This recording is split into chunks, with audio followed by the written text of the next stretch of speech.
Movie के शुरुआत में हमको नरसापुर फॉरेस्ट दिखाया जाता है और वो बहुत ही डरावना फॉरेस्ट था और रात का सीन था जहाँ पर हम एक राजमहल को देख जो कि बहुत ही डरावना था और देखने में लग रहा था इधर हर तरफ शैतानी रूह का वास है। फिर हमको दिखाया जाता है हमारे हीरो प्रवास गारू को, जिसका नाम मूवी में राजा साहब है। वो अपने नानी के साथ रहता है। इसके माँ बाप बचपन में ही मारे जा चुके हैं और इसके पड़ोस में एक लड़की रहती है जो कि पूरा राजा साहब के ऊपर लट्टू है, हमेशा इनके इर्द गिर्द घूमा करती है और ये भी फायदा उठाता है। ये बिल्कुल चालू लड़का है, ये इससे पैसे भी लेता है और प्यार का ख्वाब भी दिखाता है पर कभी कमिटमेंट नहीं करता। अभी इनका ट्रेजिक कहानी ये है कि इनके जो दादाजी है वो खो गए हैं बहुत सालों पहले। अब इनकी जो नानी माँ है, मतलब जो राजा साहब की नानी माँ है, इनको भूलने की बीमारी है, अल्जाइमर है। ये भूल जाती है सब कुछ पर अपने पति को कभी नहीं भूली। वो हमेशा सोचती है कि उसका पति लौट के आएगा और बचपन से ही इसने राजा साहब को ये कहानी सुनाई है कि वो एक रानी थी और उसका पति एक राजा। वो अभी भी अपने पति को ढूंढ रही है और इंक्लूडिंग राजा साहब और ये लड़की भी सब चाहते हैं कि उनका पति मतलब इसका दादाजी मिल जाए और ये लोग खुशी खुशी रहे, क्योंकि दादी माँ के मुंह से उनके बारे में बहुत कुछ सुना है। वो बहुत ही भले आदमी थे, लोगों की मदद करते थे। दूसरी जगह हम देखते हैं ऐसे ही एक सहयोग बना जहाँ पर हम एक आदमी को देखते हैं जो कि अपने पत्नी की फोटो दिखाने के लिए उनके घर में आए थे और तब पत्नी की फोटो दिखाते दिखाते चार मीनार के पीछे इनके दादाजी स्पॉटेड हुए। फोटो देख के राजा साहब और नानी शॉक हो गए। राजा साहब वादा कर देता है कि मैं ढूंढ के लाऊंगा दादाजी को, तब तक अब इधर रहोगे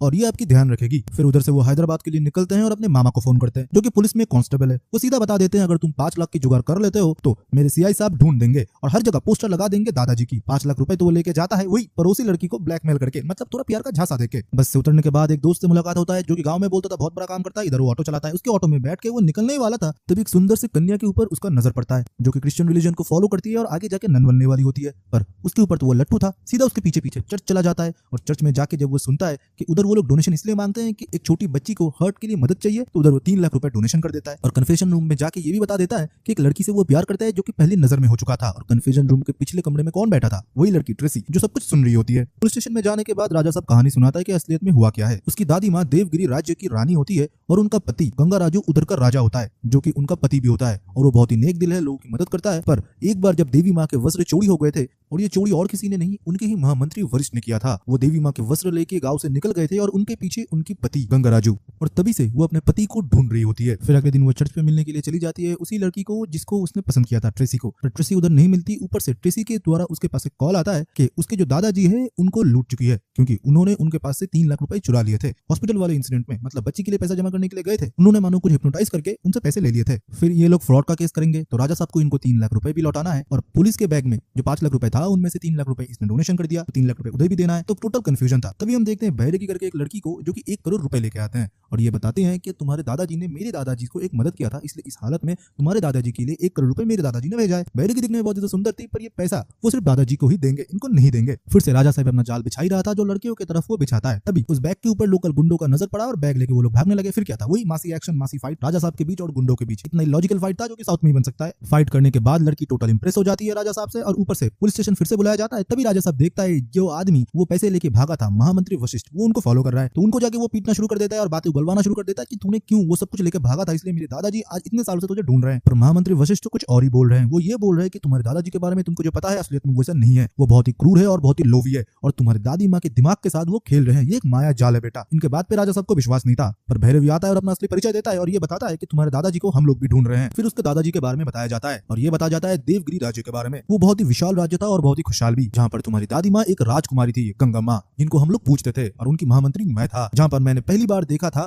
तुम्हारे कपटी दादा गंगा राजू को, जो कि बाहर किसी गांव से आया था, इधर भिक्षा मांगता था। तुम्हारी दादी माँ के ऊपर उसकी बुरी नजर था। तुम्हारे दादी माँ जब मंदिर के बाहर भिक्षा दे रहे थे उस कपटी ने उनका हाथ पकड़ लिया, तब हम सब ने उसको बहुत मारा। पर तुम्हारे दादी माँ ने बताया कि भूखा होगा, इसे छोड़ दो। पर उसके मन में यही था कि तुम्हारे दादी माँ को अपना बनाएगा और पूरा राज्य के सोना को वो अपने पास रखेगा, इस राज्य को वो शमशान बना देगा। उसकी इतनी बेइज्जती हुआ था। फिर वो उधर के सबसे बड़े तांत्रिक जो कि काली शक्तियों में महारत हासिल है उसके पास जाता है। आधा शैतान आधा इंसान था। उसके पास जाके वो अपना दुख सुनाता है और ये बोलता है मुझे सोना चाहिए और राजकुमारी गंगा माँ से विवाह चाहिए। इसके लिए वो खून मांगता है और बलि मांगता है। वो जो घोड़ा लेके गया था उसका बलि वो दे देता है और अपना हाथ काट देता है जहाँ से खून की नदियां बह रही थी। फिर उसको वो तांत्रिक तप करने के लिए बोलता है जो कि शैतानों के बीच में कुएं के अंदर था, जहाँ पर बहुत डरावने नरक के शैतान थे जो कि उसे देख रहे थे तप करते हुए। फिर दिन बीत गया, रात बीत गया, फिर उसका तपस्या सफल हुआ। तांत्रिक ने उसे एक प्रसाद दिया था जो कि गंगा माँ को खिलाने के बाद वो उसके दिमाग को पूरी तरीके से अपने वश में कर सकता है। जैसे वो बोलेगा तुम्हारी दादी माँ वही करेगा। वो महल में घुसता है और अपने शैतानी शक्तियों से सैनिकों को निरस्त्र करता है और उनको बेहोश कर देता है। फिर छल और कपट से तुम्हारी दादी माँ को वो प्रसाद खिला देता है, ये बोल के भिक्षा मान के उसने लाया है। तुम्हारी दादी माँ फिर उसके वश में हो जाती है, जो वो बोलता है वही वो करती है। धीरे धीरे राज्य की हर एक सोना चांदी जेवर पे वो अपना कब्जा बिठाता है और ये तक की और आखिर में में हमारे देव के, हमारे भगवान के बेशकीमती आभूषण चुरा के उधर से वो चला जाता है और तुम्हारी दादी माँ को बोल के ये जाता है ये काम मैंने किया है और वो बिल्कुल निर्दोष है और मुझे ढूंढने के लिए जाता है। तुम्हारे दादी माँ के दिमाग उसके वश में था, इसलिए वो कुछ नहीं देख पा रहा था। तुम्हारे दादी माँ के हाथ हर एक घर वाले ने छोड़ दिया था और तुम्हारे पापा तब उनके गोद में थे। कुछ टाइम बाद ये भी खबर आया कि उनका बेटा जो है मारा गया था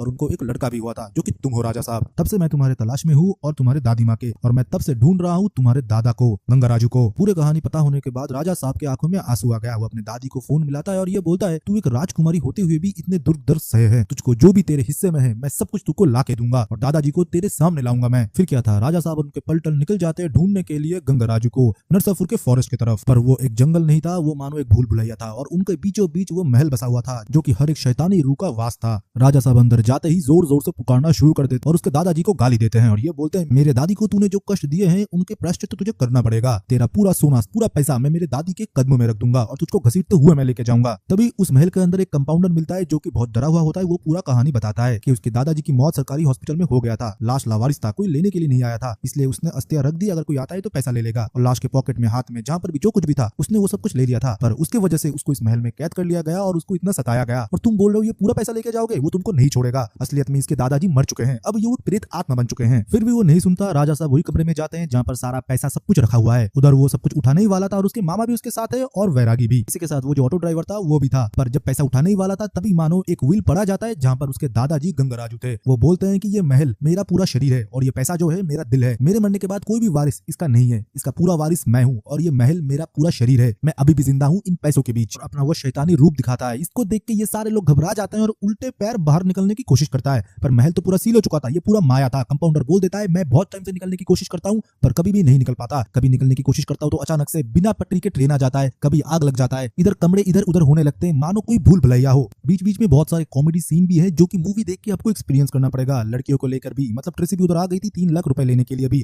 तो बैरागी और उसके बीच में भी थोड़ा खट्टा मिट्टा चीज होता है। उसी के साथ वो पहली वाली लड़की भी आ गई थी उससे मिलने के लिए। तो कॉमेडी सीन तो भर भर के हैं। हम स्टोरी में जाता है और हमको ये पता लगता है कि राजू ने कॉल करके वही वशिष्ठ को बताया था कि दादी माँ को लेके आइए हॉस्पिटल, क्योंकि दादाजी मिल चुके हैं और उनकी हालत बिल्कुल नाजुक है, उनको जिंदा रखना है तो दादी माँ का मिलना बहुत जरूरी है। वशिष्ठ गंगा माँ के सामने जाता है और गंगा माँ देखते ही उनको कोसने लगती है क्योंकि वो अभी भी माया जाल में है। बोलता है कि मैं जो भी आपको बोलूंगा आप समझेंगे नहीं, आपको मैं ही गलत लगूंगा। पर राजू ने बताया कि आपके पति नाजुक हालत में हॉस्पिटल में, आपको जाना पड़ेगा। वो भगवान से मिन्नत मांगती है कि मेरे पति को कुछ ना हो। तभी उनको स्ट्रोक आता है और नाक से खून निकलना शुरू हो जाता है। वो हॉस्पिटल में चला जाता है। तभी वशिष्ठ कॉल करता है राजू को और राजू को सब कुछ बताता है। राजू बोलता है मैंने तो ये सब कुछ बताया ही नहीं तुम्हें, मतलब ये भी एक माया है उसके दादाजी का, गंगाराजू का, वो कुछ तो खिचड़ी पका रहा है। इस हालत को देखते हुए ट्रेसी एक साइकोलॉजिस्ट को बुलाता है जो कि बिना एक्सोर्सिज्म करके लोगों के अंदर से भूत निकाल देता है। तो उसको बुलाया जाता है। वो कमरे में आते हुए देखता है कि हर जगह एक्सोर्सिज्म की चीजें हैं, इल्यूमिनाटी की चीजें, इसकी तरह फिलोसॉफी की भी चीजें हैं। मतलब ये आदमी कोई साधारण आदमी नहीं, इसको हर एक चीज में मास्टर हासिल है। वो इन सबको हिप्नोटाइज कर रहा है और इनको सब कुछ दिखा रहा है जो वो दिखाना चाहता है कि सोल को कमजोर कर रहा है और इनको एक माया जाल में फंसा रहा है। राजू को आंख बंद करके ध्यान लगाने के लिए वो बोलता है। राजू बोलता है पहले तो उसे सब कुछ साफ दिख रहा था, अच्छे अच्छे मेमोरीज दिख रहे थे, पर बाद में अचानक से खून से सना हुआ कमरा, उसी के साथ ये महल दिख रहा था, इसके साथ एक कुआं जहाँ पर उसके दादाजी लोगों को मार रहे थे। उस याद से उसको निकलने की जब भी वो कोशिश कर रहे थे गंगाराजू बार बार रोक रहे थे। जोर से चिल्लाने के बाद राजा साहब का जो हिप्नोटिज्म टूटता है। तब वो साइकोलॉजिस्ट बोलता है किस कमरे में तुमको लेके गए थे तुम्हारे दादाजी, उस कमरे में मुझे लेके जाओ। और उधर एक कुआं बना हुआ था जहाँ पर रस्सी लटक रहा था। कुएं से रस्सी खींचने में उधर से डेड बॉडी निकल रहे थे। ये लोग सब डर के उधर से निकल गए थे, पर उधर वो साइकोलॉजिस्ट था और उसके सामने उन्हीं की आत्मा गंगाराजू की, और उसे बोलते हैं पद्मभूषण फिर भी तुम मेरे दिमाग के पड़े नहीं हो,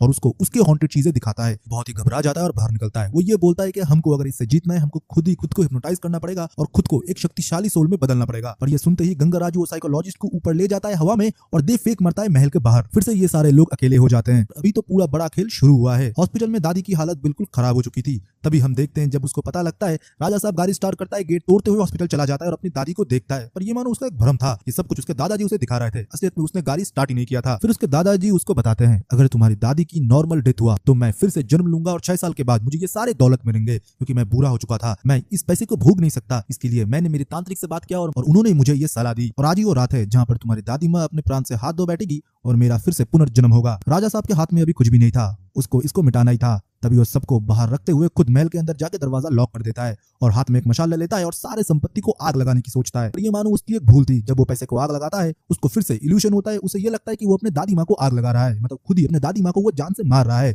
और इसके दिमाग से खेल रहा है उसका दादा गंगाराजू। मतलब वो अपने पैसे को ऐसे जलाने नहीं देगा। दूसरी जगह हम देखते हैं राजा साहब एकदम बेबस हो चुका था। तभी उसको उस साइकोलॉजिस्ट की बात याद आता है जहाँ पर उसने बोला था कि खुद को हिप्नोटाइज करना पड़ेगा और खुद के मन के गहराई में जाके खुद के सोल को स्ट्रॉन्ग करना पड़ेगा। फिर वो अपना आंख बंद करता है और अपने दादी माँ के बारे में सोचता है कि वो कौन थे, देवगिरी के रानी शैतानी थे वो। बहुत कोशिश करने के बाद उसके दादी माँ के आत्मा से वो जुड़ जाते हैं। तब उसके दादी माँ उसे राह दिखाते हैं और बोलते हैं कि शैतान को तुझे ही खत्म करना पड़ेगा राजा साहब। उसके दादी माँ उसे शक्ति प्रदान करते हैं, इससे वो और शक्तिशाली होता है और पूरे महल को आग लगाना शुरू कर देता है। गंगराजू की कोई भी तरकीब अभी काम में नहीं आता। तभी वो अपने तांत्रिक को याद करता है और बोलता है कि तुम मुझ में समा जाओ तभी मैं इसको हरा पाऊंगा। तांत्रिक बोलता है इतना आसान नहीं होगा, ये पूरे इंद्रिय से जुड़ रहा है, तब भगवान उसका मदद करेगा, इससे पहले इसको खत्म करना पड़ेगा। तभी हम देखते हैं तांत्रिक जब गंगराजू के शरीर में आ जाता है वो एक विशाल दानव बन जाता है और वो दानव राजा साहब को पकड़ लेता है और उसके अंदर से रूह खींचना शुरू कर देता है और दूसरी जगह राजा साहब को दादी माँ अपनी पूरी शक्ति दे देती है। तभी हम देखते हैं कि हर एक इंद्रिय अनलॉक हो जाते हैं और भगवान भी राजा साहब का साथ देता है और इस शैतान को वो हरा देता है। बैटल वाला सीन था ना, आपको किसी हॉलीवुड मूवी से कम नहीं लगेगा। मुझे तो ये वीएफएक्स वगैरह बहुत अच्छा लगा था। ये लास्ट वाला हम देखते गंगा किनारे दादाजी की श्राद्ध होने वाला था। दादी माँ को सामने लाने के बाद वो लोग सोचते थे कि दादी माँ कैसे रिएक्ट करेंगे, पर दादी माँ बोलते हैं कि ये कौन है, याद नहीं आ रहा बेटा, ये क्या हमारे घर में पेपर देते थे, मतलब ये इसे भी भूल चुके हैं जिनके लिए ये सब कुछ हुआ था। पर ये 3 लड़कियां जो कि राजा साहब के पीछे पागल थे, अब राजा साहब किसे मिलेंगे। तभी हम देखते हैं कि राजा साहब रात में एक जगह जाते हैं जहाँ पर सर्कस होने वाला था। उधर एक आदमी एक हथौड़े से एक चीज को मार रहा था जो कि क्लाउन के वेश में था, जो कि दिखने में हूबहू राजा साहब की तरह लग रहा था। तो आखिर में हमको ये पता चलता है कि राजा साहब 2 निकलेगा प्रोबेबली नेक्स्ट ईयर।